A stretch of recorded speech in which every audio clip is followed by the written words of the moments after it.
Now they have these unboxing videos today that are very popular.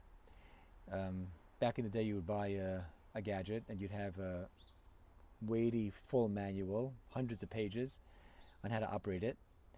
And then you'd have a short manual just to kind of get up and running. Today we have these unboxing videos that are just basically that. They're short videos that show you how to open the box, take the pieces out, and put them together so you can get up and running. Now the value of that is obvious. You can start using the item, but the bigger manual also has a value, which is over the course of time you'll get to learn the nuances. You'll be able to really get the full use and maximize what that gadget has to offer you. Now sometimes when it comes to marital conflict, we have two ways of approaching it. One of them is to try to get to the core and the root and really do a thorough job at resolving whatever it was that brought about the conflict.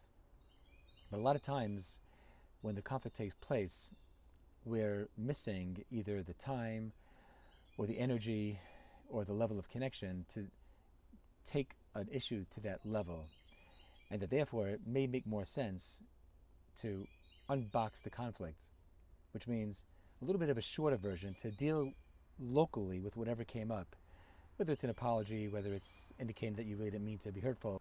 Do something that is in the short term going to get you back into some level of connection, and then make a commitment to explore the roots, the more comprehensive work, to make sure that you're in a better position not to have it happen again.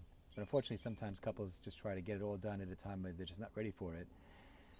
And forgive the pun, but instead of unboxing the conflict, they box their way through it until they both hit the canvas, and it isn't pretty.